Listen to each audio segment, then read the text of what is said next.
He was on top of the moon. That's all he wanted to do, is to be an intel officer in the Army. And 2 days later, he was going to graduate from Bowie State. 4 years ago, I came to Bowie State University.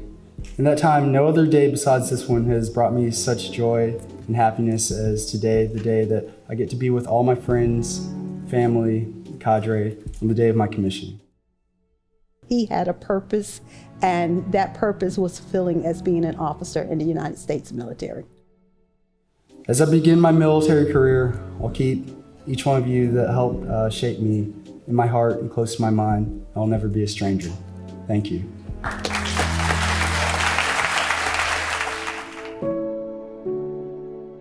He died at about 3 o'clock in the morning on a Saturday while he was standing on the campus of the University of Maryland at College Park with a couple of friends. They were waiting for an Uber. And they were standing at the bus stop when another group of individuals came up. The murderer was in the group, and he told them, or made the statement, "Step left if you know what's best for you." And our son looked at him and said, "No."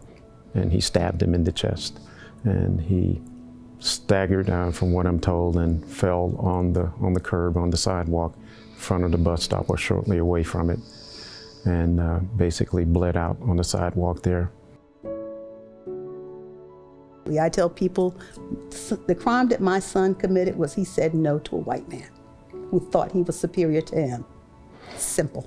So, long story short, the symbolism of the images that were found on his phone speak volumes. This is the assailant of the your son. assailant, yes. Giving the Nazi salute, the salute to Hitler, Sieg Heil, showing him doing actually that. So it wasn't just the memes and cartoons, it was other images that, you're displaying that there's got to be a reason. Absolutely. And I spent 20 years in the military defending this democracy. And now I'm seeing all these things happening that are sort of just the opposite of everything that I spent those 20 years serving in foreign lands while my family was here, fortunately, in this country, trying to keep them from having to experience the things that we were supposed to be, keeping at bay off our shores.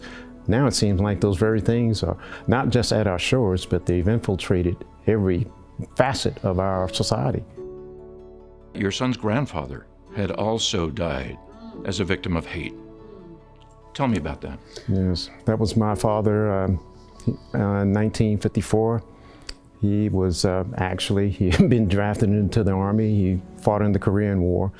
It just probably maybe, 6 months or less, gotten out of the Army and married my mom. Had been married 2 months when he was walking home from work one night, and this white male saw him on the street, came out of his house, and similarly told him, "Don't move." My father turns around and he opens fire with the shotgun and shoots him and kills him. And it's like he was never, he was arraigned, but he'd never served time, and they never held a trial, and he was just let go. So you lost a father Yes. and a son to hate-fueled racism. Yes. And he served. My husband served in the military, took that oath. Was proud of his son to take that oath. What do your son's dog tags mean to you? Oh my gosh. They're a reminder that he is here with me at all times. I don't take them off. They're part of me. They're a manifestation of his commitment. Yes. To this country. He was a patriot. He loved this country. That's how we raised him. And we feel that it's important for us to express that. Patriotism can't be defined by a certain ritual, but you can display it by how you treat others. Service. And serving others, and being willing to sacrifice self for others. When people are watching you speak, when they're watching this video online, what can they do to help? One of the things is we're asking people support our foundation. Join with us. If it's your money, your time, join with us. As I've also said in the beginning, we're more powerful together. We're small, but I believe we are mighty, and I intend to make a print to people know. Yes, we were able to change the law for the state of Maryland. I want to change the law, the federal law, to have a federal hate crime law. When you come to a conference like this, the Eradicate Hate Global Summit, what message do you come with? I think we come with several messages. And as I say over and over, there are more of us than them, more people that love this country.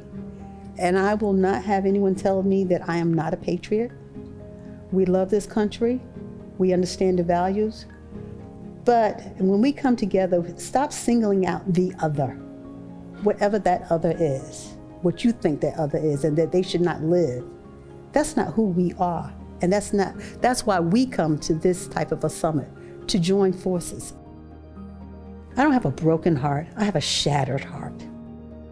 And no mother should ever feel the pain that I feel.